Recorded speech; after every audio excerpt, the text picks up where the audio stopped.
You cannot become known without getting hate. I think the hardest part when you are doing that is that you're going to get people that say, "Oh, who do you think you are? This and that. This isn't the way it's done." And you have to just be like, okay, that person doesn't, that's fine. They can have that opinion. They can go elsewhere. But this is important enough. There's enough people who want this done differently. That's the only people I care about. And you just can't care about other people's opinions because there's just no such thing as everyone loving you. Like it doesn't exist. A lot of people think that a sales funnel has to be this like really complicated webinar or all this huge course that you're putting out that has like 100 modules. And there's little products. You can do a paid workshop. There's little tiny ways you can start with launching and with funnels that don't have to be these huge things that take months and months because it's like a muscle. When you start to work it, just start really small, really tiny, maybe even like a link in bio funnel, right? And then you get used to it, you start to learn the world, and then you can get up to the big ones. A lot of times you have to basically ignore what everyone says because everyone is selling you that it's easy. Everyone says it's so easy. You just need this one thing. And that's just marketing speak. But everyone knows the truth and that it's not easy and that you do have to work. And I don't mean hustle and grind yourself into the ground. I just mean you need to put forth the effort and you need to put everything you've got. So whatever you've got, whatever time you have, that's what you got to put in. When you are there, be all there.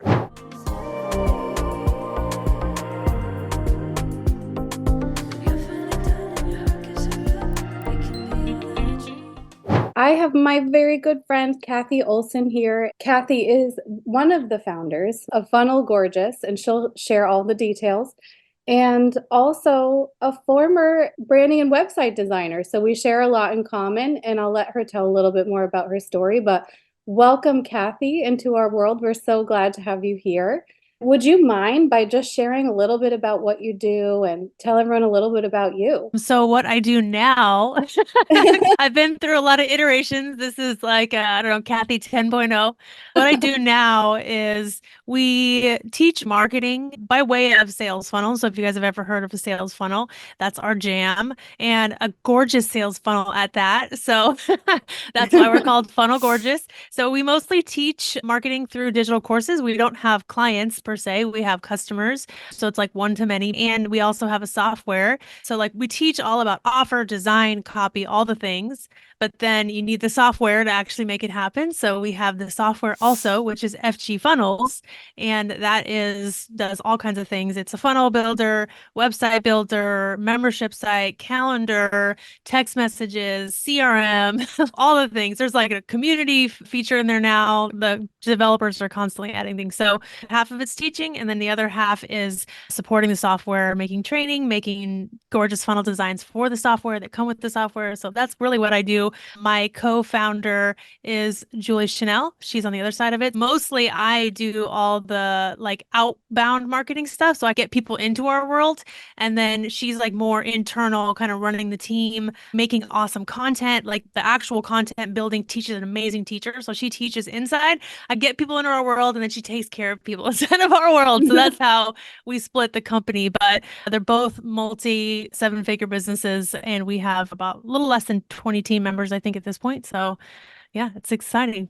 I love Cathy 10.0. So let's tell everyone a little bit of Cathy 1.0. What did you even do before you became an entrepreneur? I remember Yeah. seeing you recently post that your first website was what, in like 1994 or something crazy like that?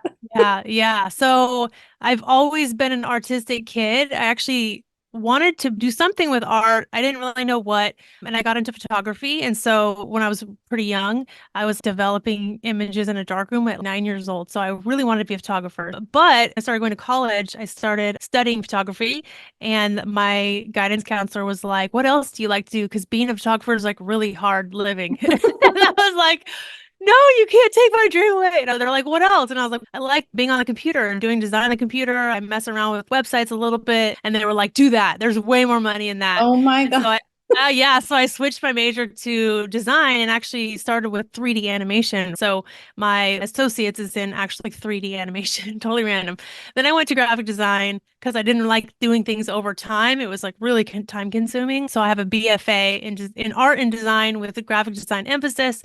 But then again, I knew web design. So I was basically self-taught web design, but I was a classically trained graphic designer, worked at a design studio where I worked with multi-billion-dollar companies like Best That Buy is and Costco and unbelievable. Like, I'm Disney. glad you brought that up because I actually don't Yeah. think a lot of people know that. And I know you've been sharing more about that in your recent marketing and your newest program that you guys have coming up next. But share Yeah. a little bit about that. Like, where did you work first and those huge, enormous clients? It's so fun to hear about.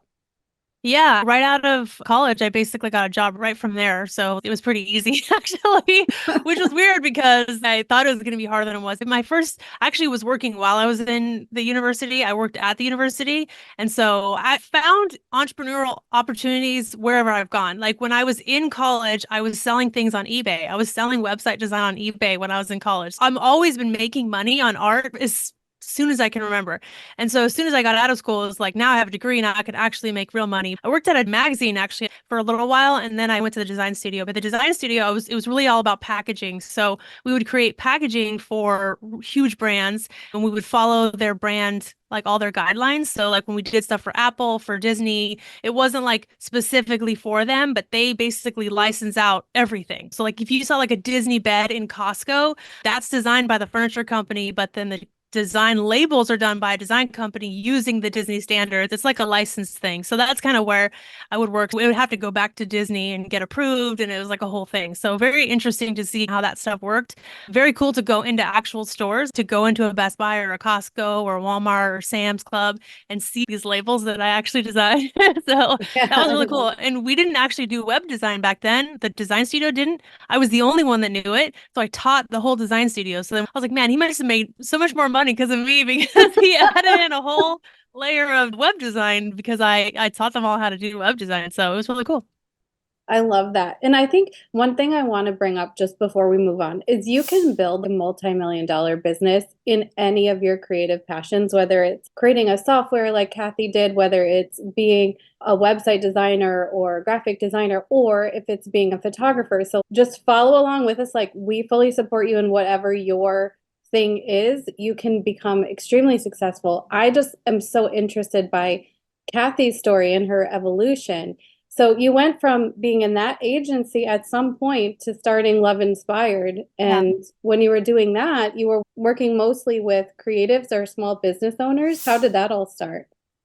So I got engaged. Oh, I feel like that's the beginning of a lot of wedding story, like I love it. entrepreneurs. Yeah. So I got engaged while I was working at the design studio, and then I was obsessed with weddings, obviously, and planning Yeah. weddings online, whatever. So I met a bunch of friends that were getting married, and everybody wanted me to design their wedding invitations because I was the only designer I they didn't knew. even know about this whole part. So this is like Yeah, so 2.0. I Okay. and to pay for said expensive wedding that was getting more and more expensive, I was like, "Oh, I can just do this little side hustle." Remember, I've always been making money. Like even though I Yeah. never considered myself an entrepreneur, I totally was. I thought I would work for someone else till the day I died. Like was my plan because they don't teach that in school. They never say you can become an entrepreneur. You're like, you work for an ad agency or you work for design. Like that was just not on my radar.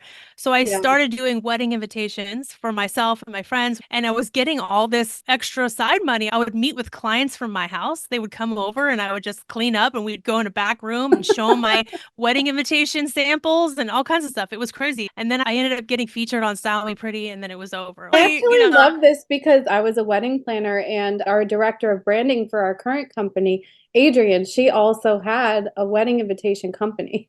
yeah. So Yeah, there's so crazy. And many so parallels. It's so So, funny. so that was taken off, but it's not too lucrative of a thing because I had to pay for printing. And physical stuff is so hard to make money on, right? You can eventually, but basically, I was going to all the wedding shows, everything, and then I was meeting other wedding professionals, and they were like, "Don't you know how to do websites and branding?" And I was like, "Yeah, that's my other world." And they were like, "Can you just design for us? Because you get it. Like, you understand our niche. You understand what brides are looking for. You understand the feminine design." At that point, people were struggling because they couldn't find a designer that understood feminine design. Because again, in Right. my corporate world, I never would design like that. For corporate clients, it's all masculine. Like neutral is masculine. And so I was able to tap into this whole romantic, like emotional, just all of that. And a lot of designers didn't know. Like everything they would design that would be feminine was like overly feminine. It was like cliche, right? Or too cute. I feel like it's a big one. Yeah, yeah. So it's really hard to find a designer who got it. So they were like, you get it, like you get us. And so that's when I started Love Inspired. It was basically to bridge the gap between the missing piece of in the market, which is something I'm always looking for now because it's served me so well. Like people who are being underserved, people who are like, I wish there was a designer who got us, or I wish there was a fill in the blank who understands where we come from. And so because of that, then Love Inspired blew up and I didn't have all the overhead. I didn't have printing to deal with. I didn't have bridezillas to deal with. Like, I was just like, I loved wedding professionals. We were just like, we were speaking each other's language. So I ended up closing the invitation shop. And then really, I quit my job at that point because I couldn't run Love Inspired and do my job. And that was in 2009 when I was like, Mm, basically, after I left that job, everyone else got laid off. So I left right that's a before perfect everything time. just came like crashing down. And I've never worked for anyone else since. So since 2009, I've been doing my own thing. So again, I had the design studio doing high-end websites. I think at the height we were charging maybe 25K or so per website. Then I was introduced to the world of sales funnels by you, I'm literally. trying to figure out what year we met. Do you have any reference point for that? I know That was when we went to Miami together, and that would have been, I think, 2017.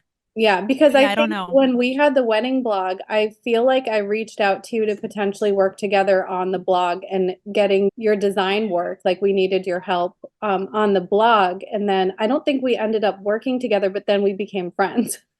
Yeah, I was like, I don't even remember. We were talking about it because I started working for Making Brands Happen. Basically, Lara, Casey, and Emily Lay, they were doing branding. Yes. So I was doing all the websites. Well, me and Ross, Ross and I. It was like people who couldn't afford Ross would basically go to me. So we were both doing the website side of it. And that was me just cold pitching them. I had met them at an event and I was like, I could do these websites. And they're like, oh, we don't do websites. So let me think about it. And then they called me and were like, yeah. And they just gave me like, so many leads. It was awesome. And they just handed me the brand so I could just run with it. So it was probably right around that time, I think we were Yeah, kind of right swimming around around then, the because same we were worlds. working with Ross. And so it's Yeah. like we all knew of each other and we were all Yeah. together in the same world. And then, yeah, so I started getting into the world of funnels and sales funnels and things like that. And I reached out to you because I was like, Cathy, you need to know about this. So we went to an event about funnels. And I was like, Cathy, you would be so good at this. Yeah. It's funny because I think I was struggling. I was trying to sell courses just through social media or something. And I was like, I'm so Yeah. tired of having to be like a social media presence. It's so hard to build your social. It's so hard to sell on social. And you messaged me, you DM'd me, and you're like, you could just sell this through a sales funnel. And I was like, I don't have a big audience. And you're like, no, you just run ads. And I'm like, wait, what do you mean? And you're like, there's these whole funnels that you run ads and like you make your money back. And I was like, wait, this sounds like exactly what I'm looking for. How do I? And you're like, I'm going to an event. You should come. And Yeah. I was like, it just sounds so funny now because It I is really so took your funny. advice. I know the most ironic part of it that I just find is the funniest is that I was like, you got to learn funnels. Then you built like this mega empire with Julie. I still don't have an evergreen funnel, which just cracks me up. I'm like, what the heck? We have all kinds of funnels, but they're like event funnels and things within our courses that lead to other things. But I don't have like an ads funnel right I now. think And like I was like, you could the just do business it. the business that you have is like probably the business that I was on track to do, like really helping people in a very high ticket way and like all that. That's probably like what I would have done. But I think, yeah, you derailed me into another world. But I do think No, but there's it's so good though, like that but world I that you went love, into. Oh my God. I don't think I saw myself as a marketer or salesperson because I'm such a creative, right? Like, Yeah. I think I would have talked myself out of it. But once I got into the world of marketing and sales, it was so interesting to me about sales psychology and how people make decisions and how it gets woven in with visuals, Yeah. like how visually you can tell your message or you're telling a story, but if you can't be in front of someone or you can't be on a sales call, how can you now tell them the story through these visuals? And so I think that whole idea like really fascinated me.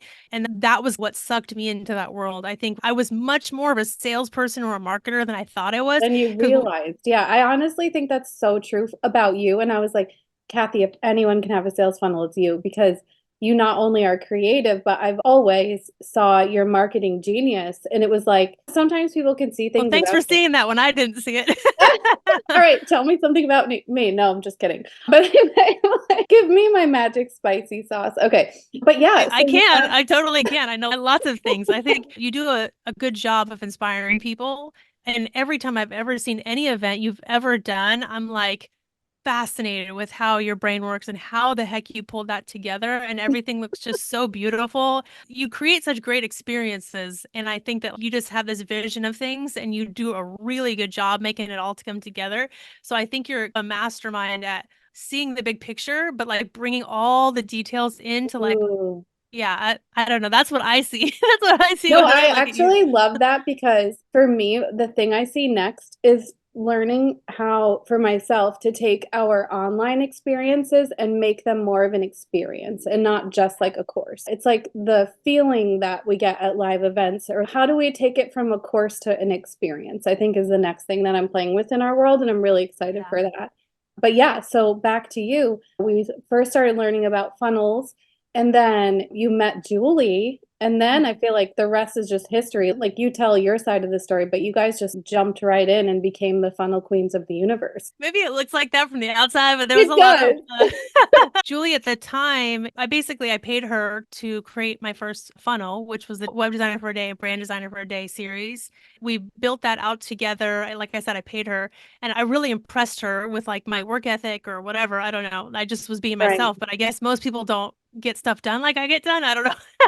Maybe more, You're maybe just most creative extremely people. talented and super sparkly. And I feel like she just saw that in you right away. Yeah, I did something to impress her, and she was like, "You got to be on my mastermind." So I was in her mastermind. So really, it was a coach and client relationship for a while, and then we were talking about me doing a second course, and it was something that she had already wanted to do. So she's like, "Let's just team up on it."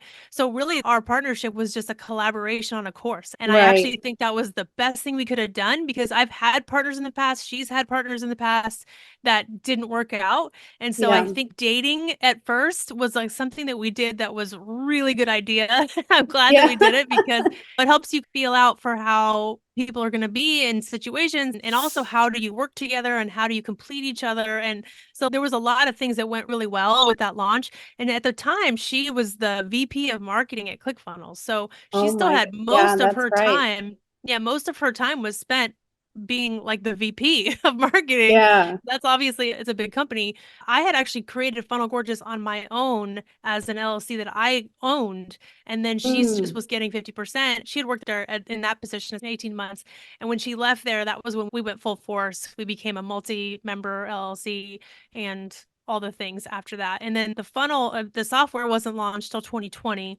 November right. of 2020. So that was when we officially left the ClickFunnels world.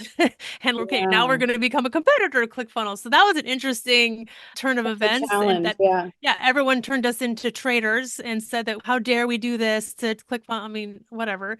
But then now, like everyone's left and no one else got called traitor. So it's okay, cool. That's the way of business. I mean, Yeah. people learn from each other. I think the best thing that we can all do is recognize that we're all different. We all have our own strengths. There's going to be differences between the two softwares, and it's your software. You guys designed it to act and behave and do the things that you want it to do and look a certain way. And so there's a place for both of those funnel builders in the market, and it's just the tribe that you belong to. It's where do I fit in? I think it's been really interesting. Obviously, there's more than enough business out there for everyone. And I think it's like following your path and the path that you're supposed to be on. You guys are, like I said, the funnel queens of the universe. And I'm not saying anything not kind about gentlemen, but I feel like until you guys, the world of funnels has been primarily dominated by men in the industry. And so I think it was a much needed breath of fresh air to have two women come in with a totally different perspective, totally different set of beliefs and values, and build something that is just a different tribe. Because to me, that's what I see from an outsider's perspective. Yeah, that's what we were hoping for. I mean, I think anytime you go out and do something on your own or unique, you're a little bit scared of not being what everyone else is, right? But what I can say from doing it is Yeah. that you never know how many people are waiting for you. Like they're waiting for someone to be different and step out because they've never liked the way that it was. Anytime you're kind of a disruptor of industries, you're going to be like, oh my gosh, I don't know what I'm doing. This is probably really stupid. Like hopefully there's someone else out there like that doesn't like this the way it is. And then when Right. you do, then the whole community is like, oh my gosh, we've been waiting for someone to get us. And so you won't know until you get out there, right? You put That yourself is out. massive because there is so much pressure when you go and you do something completely different and you're, like you said, a disruptor and you're changing the narrative of an industry or a market or a tribe. Like there's a lot of pressure. And I think when you go from that place of being a one to one or a one to a few to a one to thousands, one to tens of thousands of people, there's a lot of pressure for the creator to get past this. Okay, what I'm creating doesn't exist. What I'm Yeah. making doesn't exist. And then to find your own power. And that's, there's a lot to be said for the fact that you guys did that, overcame it, like rocked it. We're talking about surface level, like trajectory of your career. There's a lot of challenge behind the scenes that I'm sure both you and Julie have gone through on a personal level and building your business. It's not all sunshine and cupcakes. As much as we wish it is, there's a lot of like personal growth that comes from making these big, bold moves. And you guys, to even think of Cathy and Julie creating a software, like to me, that just blows my mind.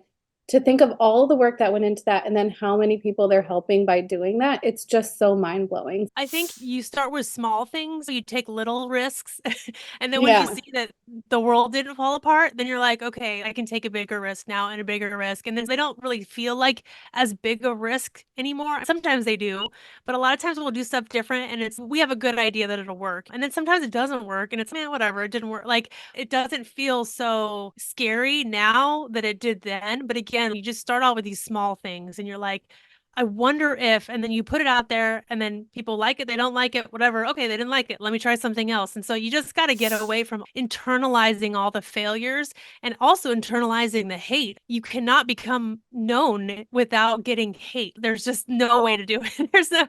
And that's the hardest Mm, part. I'm such a people pleaser.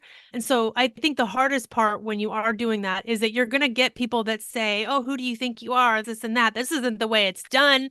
And you have to just be like, okay, that person doesn't, that's fine. They can have that opinion. They can go elsewhere. They can go where all of the other marketing options or all the other softwares if that's not their thing.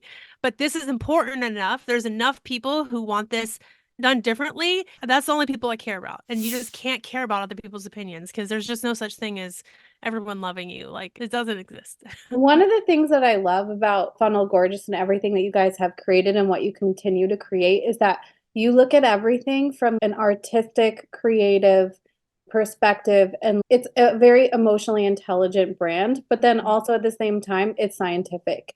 How many launches have you guys done? Like over 800 or something wild like that?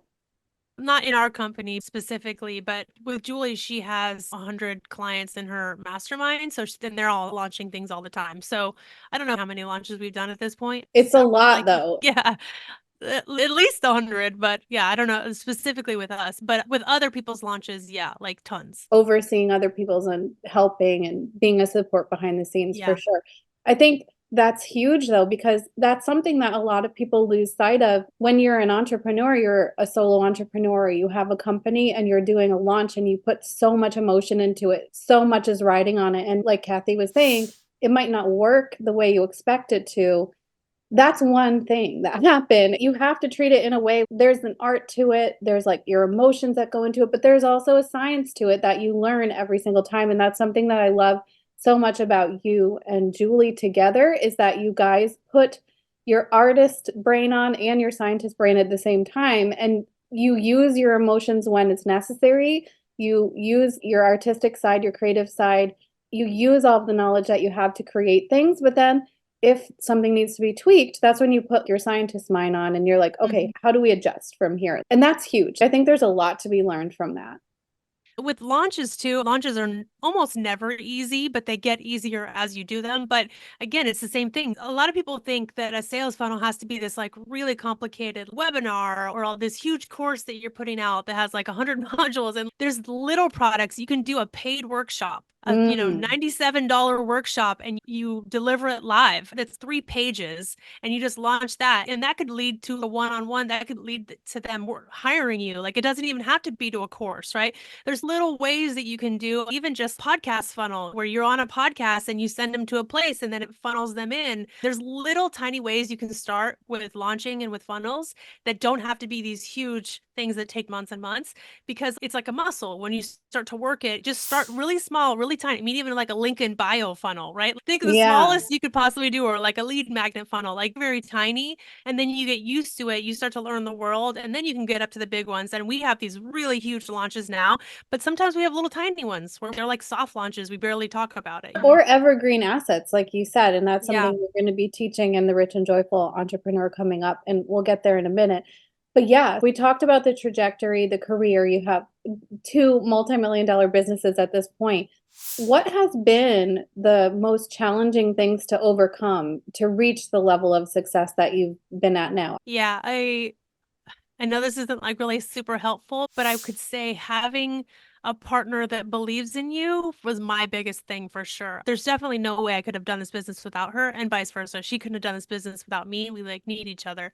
But partnerships are hard and they're like really hard to find. My advice is not to get a partner, but my advice is that someone needs to believe in you, whether it's yourself or someone else, and you borrow their belief. I borrow Julie's belief in me all the time to get things done. Like I will say, I don't know how I'm going to do this. And she'll be like, I know you, you're going to rock this out. You're awesome. That she speaks whatever needs to be spoken into me. But I think that you have to work hard too. I know that's probably pretty obvious, but I think a lot of times you have to basically ignore what everyone says, because everyone is selling you that it's easy. Everyone says it's so easy. You just need this one thing. And that's just marketing speak. That's what Right. marketers do, because it's probably is easy for them because they forget what it was like to be a beginner. But Mm, it's not going to be easy. It can be simple, but it's not easy. And so you have to get over the fact that things are easy, because they're not. And especially when you're a beginner, they're not. And we try to tell people this is not going to be easy. We're doing a design challenge coming up in a few weeks. And design yeah, is one I'm of the so hardest excited. it's one of the hardest things to teach.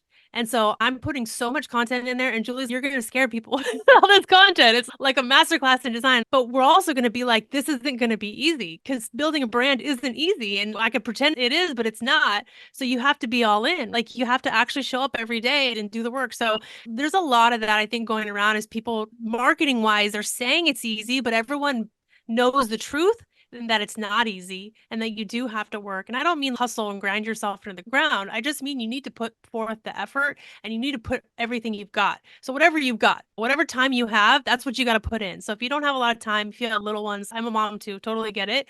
I'm not saying that you need to get up at 5 a.m. and then go to sleep at midnight or any of that. Yeah. I'm not telling you to hustle, none of that. When you are there, be all there. And like literally just be like, this is my legacy that I'm building. Like you just need to care enough and really try and put everything into it. So just try to avoid the distractions. So write it down, keep yourself accountable, just work at your highest percentage and keep working at it, and don't give up. That's what I can really say is it's consistency. But I do think that if you listen to, oh, this should be easier, you'll talk yourself out of it. And if you say, no, this actually is supposed to be hard, then you'll do the work that's required. I love all of that. Let's go back to the partner thing for 2 seconds. So I do think that what that really speaks to is having a tribe, like whether it's a partner or a team or a community that you're a part of, where you have support from other people other than yourself. Even just like going back to the fact that I came to you and I was like, Cathy, you've got to learn funnels, and you never saw that for yourself.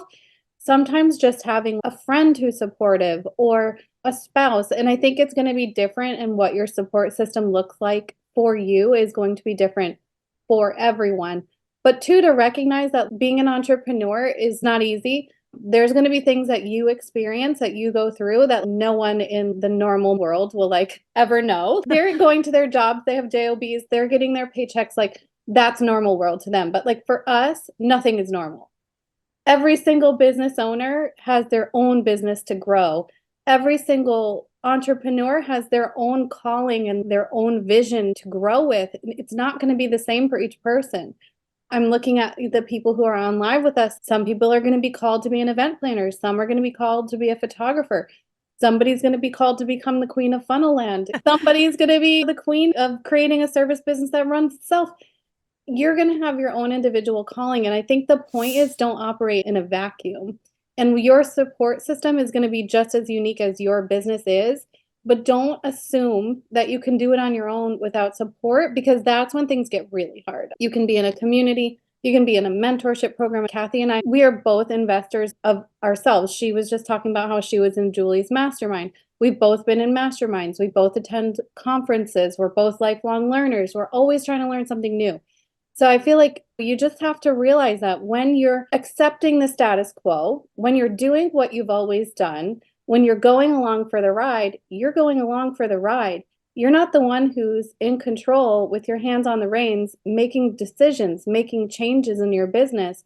I think Cathy and I, we know a lot of stuff, but we are both always learning. And I think that's something to keep in mind for yourself. And when Cathy says it's not easy, it can be simple, but it's not easy.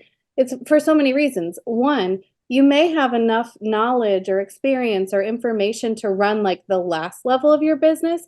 But if you're really trying to move to the next level of success for yourself, you're trying to look at what's next for you, you might not have all the knowledge in there. So whether it's you have a partner like Cathy has a partner, or you have a team like I have a team, like I know for a fact I could never do my business without my team.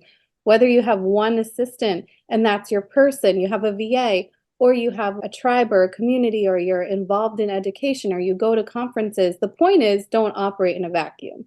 Definitely not. I have an executive assistant that tells me what to do every morning. Like I wake up and in Slack it says, "Here's what you have to do today." That's the level of I can't do it by myselfness. I know. And it's so important to know yourself and what do you need? Do you need a community to be a part of where everybody's moving and everybody's creating something new and everybody's working? Is that inspiring to you? Do you need an assistant? Like Cathy and I, we are both such big creatives. Our brain is always like in the big picture and the thought of what's next and the opportunity and the possibility and the creativity of designing something. So I need someone to remind me that I have a live call. That's just the Yeah. way it goes.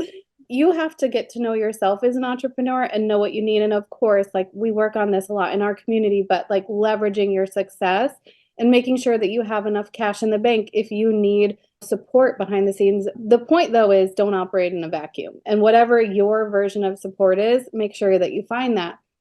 I'm Wherever you need to excited. borrow your motivation from when it gets hard. Like it could be a coach, right? Like you're saying, a mentor or something that's speaking into you, or just even friends that do business that can speak into you. It's like someone to lean on when you're about to give up. Because when you're about to give up is when you're about to break through, like always, every time. Anytime I feel really scared to do something, like in my stomach, a lot of people would be like, oh, this is a bad sign. I shouldn't do it. But I actually take it the opposite direction. Whenever I feel freaked out to do something, it's usually because it's my own stuff. Like I'm afraid of exposure or imposter syndrome. It's like internal weird And stuff. It's not like external danger. It's this makes sense, but for some reason my body's not wanting to do it because it's not comfortable. Every time I've pushed past that has been my next breakthrough. It's like my next thing that's been really big. So now I actually look forward to it when I get that weird feeling in my stomach. I'm like, oops, something good's coming. You know, every time I get nervous, I get excited nervous because I'm like, oh, this is going to be something good. So I've actually pushed past it so it's like much that riding I'm, Tron, right? yeah, yeah, I don't know You what get it's going to be really like, but it's going nervous, to be but then experience. Yeah. I love it. I love all of this. I think you're such a wealth of knowledge. I love chatting with you. And I think as Cathy and I are both disruptors in our world, and she talked about this earlier, one thing I am massively obsessed with disrupting right now is what Cathy is talking about, it not being easy. It can be simple, but it's not easy, and getting the right support. If you guys can take anything away from the two of us, it's to be perpetually learning, stretching, and growing, because Cathy, with the amount of knowledge that she has, you guys would be blown away by the stuff that she knows. She's always learning. Same thing with me. And I think there's this sort of narrative that's going on right now in the world of people feeling like they're too big already or have already learned enough and they're all set. And I know in our world, like the people that I enjoy working with the most are the people that already are a success and they know that they're capable of really amazing things, but they're always like, okay, but how can I further this? How can I deepen this? What else do I need to know? And being on that track of lifelong learning. Cathy and I both dedicate our lives, and so does Julie, Cathy's partner, and our whole entire team to providing cutting edge, industry leading education to help you get to your next place. Do not underestimate the value of that. you may be doing very well for wherever you are with your business, but what's next and what's bigger and what's the next level of your business? And I want you to not lose sight of that because there could be something right around the corner, like Cathy's saying, that could be mind-blowingly amazing. How good could it get? Might be one step away. Maybe you just need one funnel challenge with Cathy to do, or to learn how to design a funnel, or you need someone to help you tweak your offers or give you more room and space behind the scenes, or maybe you need more scalability in your business. All I'm saying is don't rest on your laurels. If you really want to get to your ultimate level of greatness, always look at what's next, not what's here right now, not what happened yesterday, but what's next for you. And what do you need to learn, change, grow, embody? What do you need to experience in order to help yourself get to the next place? And I feel like I'm going to loop this back around with Cathy. She was saying that every time that she had a massive upshift in her business or in her career, in her trajectory, she was challenging and looking for opportunities. So she would say, what does the market need now? And to tie that back in with Funnel Gorgeous, when we were chatting in Florida, you were saying coming out with Funnel Gorgeous in 2020 was exactly the perfect time, right? Like Yeah. you were just riding the wave of the market at that point. It was exactly the right time, but there is an art and a science that comes along with that. And before we share what you're teaching in our community, and we'll go there next, can you just share a little bit about that? Maybe pushing yourself and not resting on your laurels, not living in a world where I'm too good to take a course. Cause like legit, I will take a $37 course and take it like that's my job. Yeah, here's what I was thinking about when you were saying that it feels like we already know everything or we're already like experts, and that's true. But the thing that I've learned the most about growing businesses and scaling businesses is that the way you scale it is making it less and less you, literally. Like, and so that's why I love sales funnels so much, is because they systematize so many things that you've been doing already. Even if it's just something as simple as when they onboard, they watch a video instead of actually getting on a call with you, like you're replacing yourself. And that when you look at from a business just starting out all the way to an exit, and I'm selling my business for millions of dollars, right? This is all you, 100% you, and then it goes all the way to 0% you, and that's how you sell it. So every time you're thinking about scaling, it's always about getting you out of it, which means that like you as the expert is not bringing the value you think it is anymore, because you actually need to Yeah. almost pull yourself out as the expert and or replace yourself. So yes, you may know everything there is to know, but now you need to learn about what it looks like to do it differently, to pivot into a different direction so that you can have more free time, make more money. That's how you exponentially grow your revenue, is like basically taking yourself out of it. So cool, you've got to the pinnacle where you're at, but now you need to like start to take a step back and actually start to systematize your whole business so that you can eventually leave. Usually everybody's end game is to retire, right? And just and go off on a beach somewhere. So that means that yes, you've got to where you're awesome and you're doing great, but now you need to get out of your business. So yes, I'm always learning things, but I'm always learning them with the goal in mind, like thinking, okay, how will this support my ultimate goal of scaling my business, having less of me, bringing on more employees, creating content that lives past me, evergreen content, right? Yes, So building a that's the stuff. legacy that Yeah, lasts so beyond that's our lifetime. so then you're like, okay, is it worth it for me to have this pain of learning this if it means that I can have more free time now? Like if it's freeing up my time and giving me more freedom, I don't care about the short-term loss of time in taking a course when it's going to free up my time in the future, because that's exponential. So that's really how I think about choosing Yeah. what to learn and where to put my time. And I think there's two schools of thought with the building the business and building it to a place where you can replace yourself and replicate yourself on all of these levels, and then eventually potentially selling that business. That's one school of humans that want to do that. And then there's another school of humans like me that are like, okay, I want to do all of those things, but it's so that I can become the highest level version of myself. So I call it like the visionary. So I can be the greatest, most creative version of myself and bring the most I possibly can to this world. There's so many pieces, but the one thing in common is like timelessness and building a legacy, generational wealth. Cathy and I both have kids. She has two girls, I have one girl. We're thinking about what happens when I'm not here, right? What am I leaving behind? What am I leaving here to impact the world, my industry, change the world? Like, how can I help people beyond just the people that I can help in my own personal space. If Cathy or I could only help one-on-one, we'd both probably cap out at helping 10 or 12 people. Same thing with most humans. Very rarely can people really serve at a very high level for more than, I'm going to say maybe 20 people per year, unless you're just Sure.